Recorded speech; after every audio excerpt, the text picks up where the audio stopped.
बिस्मिल्लाहिर्रहमानिर्रहीम। अस्सलाम वालेकुम एवरीवन। मेरा नाम मोहम्मद अवैस नदीम है और आप लोग सब इस वक्त मौजूद हैं YouTube channel online learning with Awais. जैसा कि आप सबके इल्म में है कि हम लोगों ने second year maths Karachi board की प्लेलिस्ट का आगाज़ किया था और उसके अंदर अल्हम्दुलिल्लाह आज से पहले हम लोग एक्सरसाइज नंबर 2.1, 2.2, 2.4 और एक्सरसाइज नंबर 2.5 के अंदर लेक्चर नंबर 1 से लेकर 3 तक कम्प्लीटली तौर पे डिस्कस कर चुके हुए हैं। और आज हमारे पास आज की इस वीडियो का जो टॉपिक है वो है लेक्चर नंबर 4 जो कि एक्सरसाइज नंबर 2.5 का है।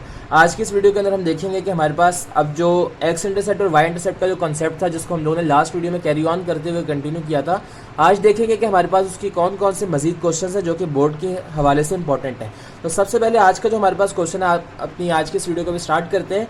हमारे पास क्वेश्चन नंबर 14 है सबसे पहले, जो कि बुक का एक इंतहाई अहम और ज़रूरी सवाल है। तो मैं कोशिश करूँगा कि आप लोगों को इसका आसान तरीके से कॉन्सेप्ट समझा सकूँ ताकि आप लोग बोर्ड में इसको अच्छे तरीके के साथ करने में कामयाब हो पाएँ। क्वेश्चन नंबर 14, ये बात कही जा रही है क्वेश्चन नंबर 14 के अंदर। एक दफ़ा मैं आप लोगों को बेसिक स्ट्रक्चर दोबारा समझा देता हूँ कि ये आप लोगों के पास बेसिकली बेसिक स्ट्रक्चर था और इसका मतलब यहाँ पर क्या था कि जो एक्स इंटरसेप्ट है ये एक्स इंटरसेप्ट है, ये एक्स इंटरसेप्ट था और एक्स इंटरसेप्ट के ऊपर इक्वेशन जो थी वो थी y इक्वल टू 0। ये तमाम बातें मैं आप लोगों को बार बार इसलिए समझा रहा हूँ ताकि आप लोगों के जहन में बैठ सके, नक्श हो सके तमाम बातें। और यहाँ पर है कि मेरे पास और यहाँ से लेकर यहाँ तक डिस्टेंस a था, तो मेरे पास पॉइंट बन जाएगा a,0, जबकि ये वाला मेरे पास जो पॉइंट था यहाँ से लेकर यहाँ डिस्टेंस b था और यहाँ तक मेरे पास पॉइंट बन जाएगा 0,b, जबकि इसकी इक्वेशन थी x इक्वल टू 0।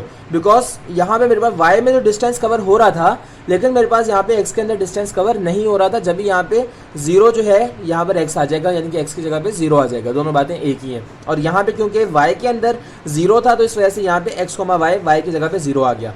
तो a,0 ये पॉइंट है एक्स इंटरसेप्ट का, इसकी इक्वेशन है y इक्वल टू 0। अब यहाँ से आगे हम देखेंगे कि अब हमें क्या बात कही जा रही है।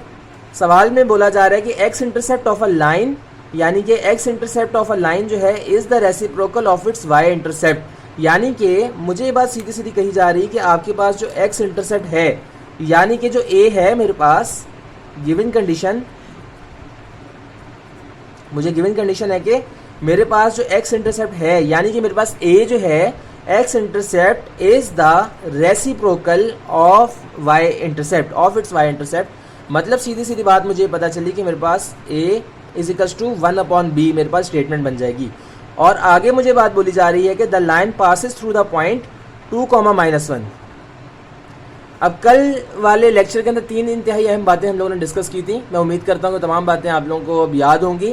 पहली बात ये थी, मैं दोबारा एक बार रिवाइज करा देता हूँ। पहली बात थी हमारे पास कि हमें equation of a line find out करनी हो, ये पहला पॉइंट था। Equation of a line find out करनी हो, एक पॉइंट हमें गिवन हो, और तीसरी बात कि हमारे पास इंटरसेप्ट का जिक्र सवाल के अंदर मौजूद हो। तो तीनों बातें मौजूद हैं। फाइंड द इक्वेशन, ये पहला पॉइंट हो गया, मतलब ये पहला हमारे पास एक असूल हो गया। दूसरा असूल के पॉइंट गिवन हो सवाल के अंदर, ये भी हो गया। इंटरसेप्ट का जिक्र हो रहा हो सवाल के अंदर, तीनों चीज़ें हो गई। तो बात ये हुई थी हमारी कि जब ये कंडीशन मीट करेगी तो हम लोग क्या करेंगे, गिवन फार्मूला इस, हम लोग जो फार्मूला है वो इस्तेमाल करेंगे जो कि होता है मेरे पास x/a plus y/b is equal to 1। कल वाली वीडियो के अंदर इस वाले फॉर्मूले को बहुत डिटेल के अंदर डिस्कस किया था और अब मैंने आप लोगों को दोबारा रिवाइज करवा दिया कि ये किस वजह से मैंने इस्तेमाल किया है। यहाँ पे इसको इस्तेमाल करूंगा, a मेरे पास x इंटरसेप्ट है, b मेरे पास y इंटरसेप्ट है। अब जो a is equal to 1/b जो इक्वेशन मेरा अल्फा है उसको मैंने यहाँ पे बड़ी आसानी के साथ पुट करवा दिया। 1/b था तो ये bx बन जाएगा। अब यहाँ दोबारा देखते हैं मेरे पास क्या कंडीशन बनेगी। b मल्टीप्लाई बाय b बन गया, bx multiply by b, LCM ले रहा हूँ मैं यहाँ पे, यूँ एलसीएम लिया गया, b स्क्वायर x और यहाँ पे मेरे पास बन गया plus y is equal to 1। ये बिल्कुल बेसिक कॉन्सेप्ट है जो मैं कोशिश कर रहा हूँ आप लोगों को मोटे मोटे एक दफ़ा दोबारा समझाने की, ताकि आप लोगों को सरसरी सा अगर मैं एक दफ़ा इसको दोबारा गो थ्रू करा दूँ तो फिर आप लोगों को चीज़ें पक्की हो जाएँ दोबारा, अगर किसी के माइंड से निकल गई तो। b square x plus y is equal to b, और यहाँ पर है कि the line is passing through the points 2,-1। चूंकि मेरे पास जो पॉइंट्स थे वो 2,-1 से पास हो रहे थे एट अ टाइम, तो मैं क्या करूँगा, अब इस वाले के अंदर x और y के अंदर मैं पुट करवा दूंगा 2,-1 पॉइंट्स को। बस मैंने वही वाला काम किया, अपने पॉइंट्स को पुट करवाया तो मेरे पास एक इक्वेशन बन गई यहाँ पे जो कि 2b square minus b minus 1 बनी। अब मुझे यहाँ पे बात सीधी सीधी पता चल रही है कि यहाँ पर मैंने क्या काम किया है या फिर यहाँ पर मैं क्या काम कर सकता था।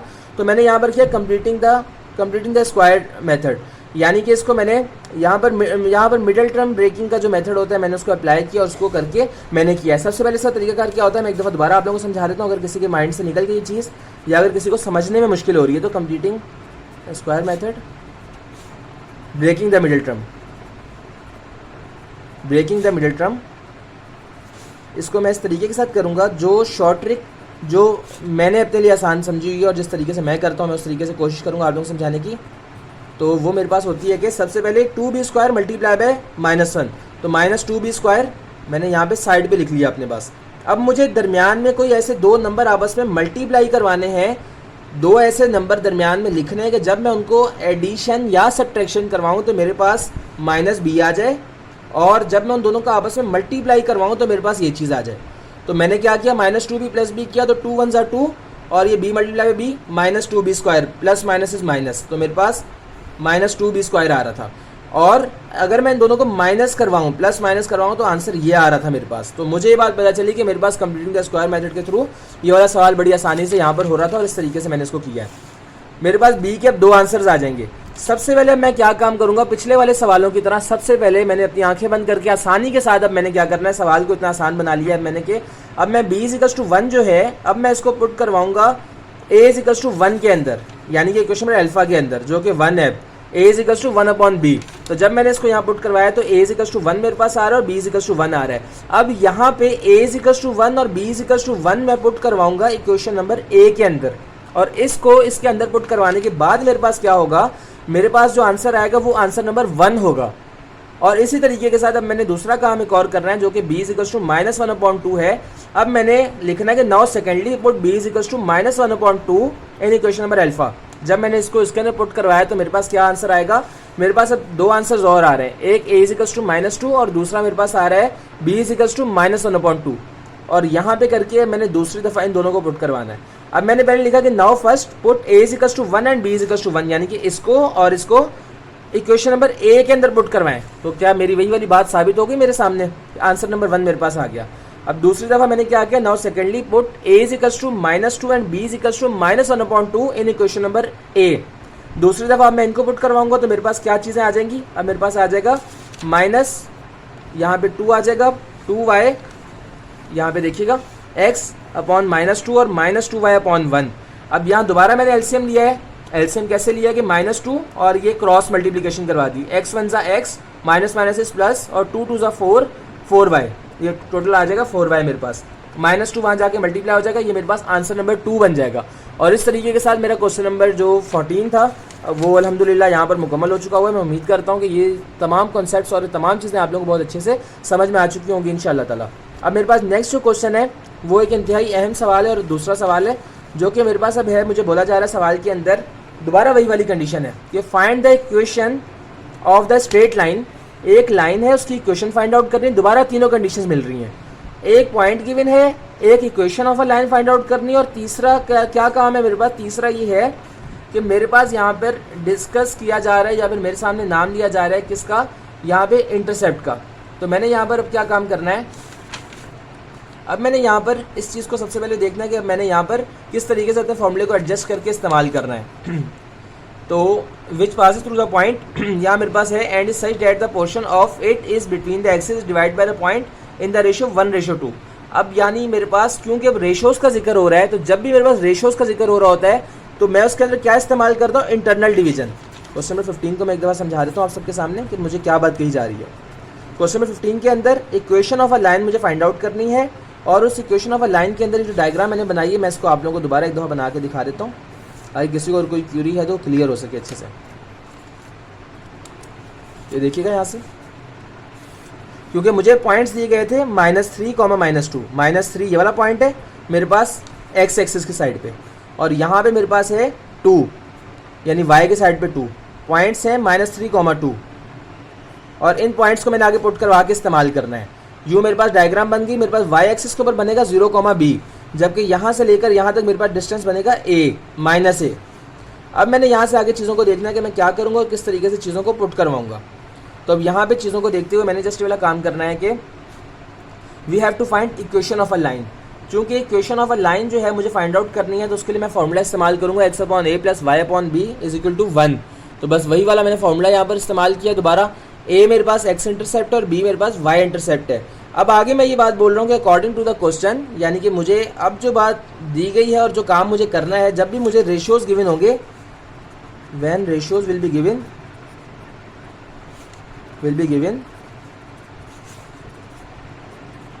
then I will use formula for internal division.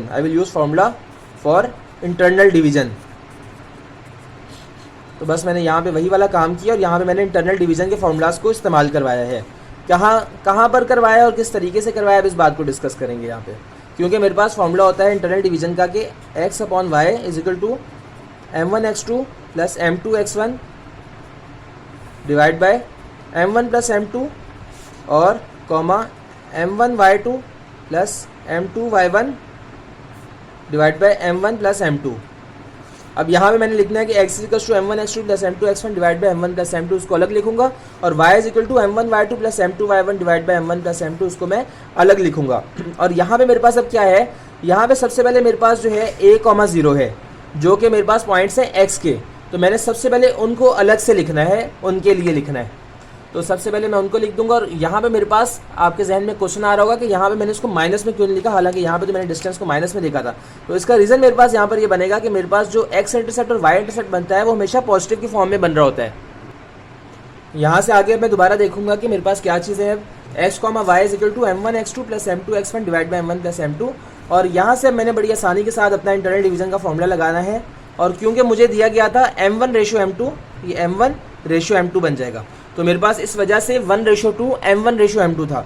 और यहाँ पे मैंने दोबारा फॉर्मूला इस्तेमाल किया x equal to m1x2 plus m2x1 और divide by m1 plus m2। और यहाँ से आगे करते हुए तमाम चीज़ों को मैंने लगाना है, पुट करना है, जो कि मैंने ऑलरेडी पीछे लिख दी हैं। इनको पुट करवा के बड़ी सिंप्लिसिटी के साथ, बड़ी आसानी के साथ मैंने तमाम चीज़ों को पुट करवाया, और पुट करवाने के बाद मेरे पास एक आंसर आ जाएगा ए का। और इसी तरीके के साथ फिर मैंने यूँ बी का आंसर निकालना है, और इन दोनों को निकाल लेने के बाद मैंने फिर क्या काम करना है, मैंने बस आसानी के साथ इसको इस वैल्यूज़ के अंदर पुट करवा देना, और करवा के मेरे पास एक टोटल आंसर आ जाएगा। क्वेश्चन 15 का जो कॉन्सेप्ट था वो बड़ा इंपॉर्टेंट था, क्योंकि दो कॉन्सेप्ट इकट्ठे आ रहे थे। एक आपके पास आ रहा था x अपॉन ए प्लस वाई अपॉन बी वाला कॉन्सेप्ट, जो कि हम लोग करते हुए आ रहे हैं। एक ये वाला कॉन्सेप्ट आ रहा था पूरा का पूरा, और उसके साथ साथ दूसरा कॉन्सेप्ट आ रहा था इंटरनल डिवीजन वाला। जब ये वाला सवाल बड़ा इंपॉर्टेंट है, स्टूडेंट्स क्या करते हैं, इसके अंदर फंस जाते हैं और कंफ्यूज हो जाते हैं, जिसकी वजह से उनके मार्क्स डिडक्ट हो जाते हैं साले सवाल के अंदर। और जब भी ये वाला सवाल एग्जामिनर ज़्यादा ये अहमियत देते हैं साले सवाल को, और जब भी ये बोर्ड में ज़्यादा आ रहा होता है, आपको देखने को मिल रहा होता है, तो मैंने कोशिश की आप लोगों को पूरा समझाने की। एक दफ़ा दोबारा देख लेते हैं कि यहाँ पर मुझे ये बात कही जा रही थी कि आपके पास अब ये जो लाइंस हैं, ये वाली लाइन आपके पास कट हो रही है 1:2 के ऊपर। ये लाइन, ये वाली लाइन है आपके पास, और ये वाली लाइन डिवाइड हो रही है, यानी 3 इसके टुकड़े किए जा रहे हैं इस वाली लाइन के, और इसको 1:2 के ऊपर डिवाइड किया जा रहा है, यानी एक साइड पे 1 और दूसरी साइड पे 2, यानी कि m1 आपके पास 1 बन रहा है और m2 आपके पास बन रहा है 2। इसका मतलब क्या होता है, इसका मतलब ये होता है बेसिकली कि फ़र्ज़ कर लीजिए एक लाइन है, ये एक लाइन है आपके पास, और एक लाइन के ऊपर मैं कह रहा हूँ कि एक सीधी लाइन थी, दोबारा बता देता हूँ, एक लाइन थी फ़र्ज़ करें, और उस लाइन के ऊपर आपने क्या किया है, आपने इसके 3 बराबर टुकड़े कर दिए, 1, 2 और 3। अब एक टुकड़ा आपने इधर रखा है जो कि m1 है, जिसका मतलब है कि ये 1 हो गया, और ये 2 टुकड़े आपने एक तरफ रखे हैं, इसका मतलब है कि ये 2 हो गया, तो ये m2 बन गया आपके पास।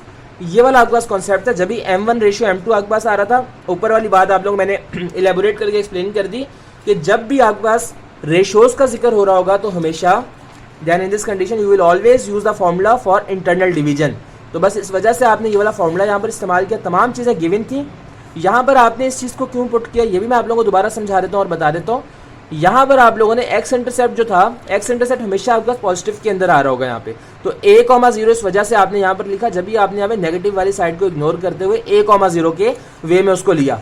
लेकिन यहाँ पर आपने क्या करना है, x, y, क्योंकि यहाँ -3/2, था, तो आपने यहाँ पे उसी को पुट करवाना है। तो यहाँ पर आपने करते हुए सारा का सारा अपना काम मुकम्मल करना है। जो पॉइंट्स आपको 2 गिवन थे वो x, y थे, वो 2 पॉइंट्स, क्योंकि पिछली दफ़ा भी हमने ये किया था कि तमाम सवालों के अंदर यहाँ पे जो हमारे पास पॉइंट्स गिवन हुआ करते थे, the line is passing through the points 2, -1, तो यहाँ पर हम क्या करते थे, x, y को लिया करते थे और उनको बताया करते थे। तो यहाँ पर भी इसी वजह से x, y को लेते हुए अपना सारा का सारा काम करेंगे। और बस आपने अगर ये वाला कॉन्सेप्ट यहाँ तक समझ लिया तो बाकी कुछ भी नहीं है आगे। बस यही आज के इस वाले सवाल के अंदर तमाम की तमाम इंपॉर्टेंट चीज़ें थी। और यहाँ पे करने के बाद आपका लेक्चर नंबर 4 अल्हम्दुलिल्लाह कम्प्लीटली तौर पे मुकम्मल हो चुका हुआ है। हमने इसको कम्प्लीटली तौर पे डिस्कस कर लिया। अगर आपके जहन में किसी भी किस्म की कोई भी क्यूरी, कोई भी डाउट है, तो फिर अब आप लोग ऐसा कर सकते हैं कि आप लोग ये जो सारा का सारा फेयर काम है, जिसको मैंने फेयर वे में लिखा हुआ है, जिसको आप बोर्ड के अंदर लिखकर आ सकते हैं, मैं इसकी एक PDF फाइल की एक ड्राइव बना के नीचे डिस्क्रिप्शन में हमेशा की तरह ज्वाइन कर दूंगा, आप वहाँ से देख सकते हैं इसको। और साथ ही जो कॉन्सेप्ट जो मैंने इन 2 शीट्स के ऊपर समझाए हैं आपको, एक ये वाला कॉन्सेप्ट क्वेश्चन नंबर 14 का और एक क्वेश्चन नंबर 15 का कॉन्सेप्ट, ये दोनों जो कॉन्सेप्ट्स मैंने आप लोगों को समझाए हैं, आप लोग इसकी भी PDF जो है नीचे डिस्क्रिप्शन से डाउनलोड कर सकते हैं, ताकि आप सबको किसी भी किस्म का कोई मसला परेशानी ना हो और आप लोग इन तमाम चीज़ों को देख सकें। तो बस अब आज की इस वीडियो के लिए इतना ही। अब आपसे मुलाकात होगी इंशाल्लाह ताला नेक्स्ट वीडियो के अंदर, जिसके अंदर हम लोग इंशाल्लाह ताला एक्सरसाइज नंबर 2.5 का अगला लेक्चर डिस्कस कर रहे होंगे, जो कि लेक्चर नंबर 5 होगा। और इंशाल्लाह ताला मैं कोशिश करूँगा कि एक्सरसाइज नंबर 2.5 को कम्प्लीटली तौर पर डिस्कस करके तमाम चीज़ों को जल्द से जल्द मुकम्मल करूँ, कि जैसा कि आगे पेपर्स बहुत ज़्यादा नज़दीक हैं। तो मेरी अल्लाह ताला से दुआ है कि अल्लाह ताला आप सबको, आप सबके इम्तिहानात में कामयाबी और कामरानी अता फरमाए। आमीन सुम्मा आमीन। और अब आपसे मुलाकात होगी इंशाल्लाह नेक्स्ट वीडियो के अंदर। तब तक के लिए इजाज़त दीजिए। अल्लाह हाफ़िज़ व नासिर फ़ी अमानिल्लाह and thanks for watching this video.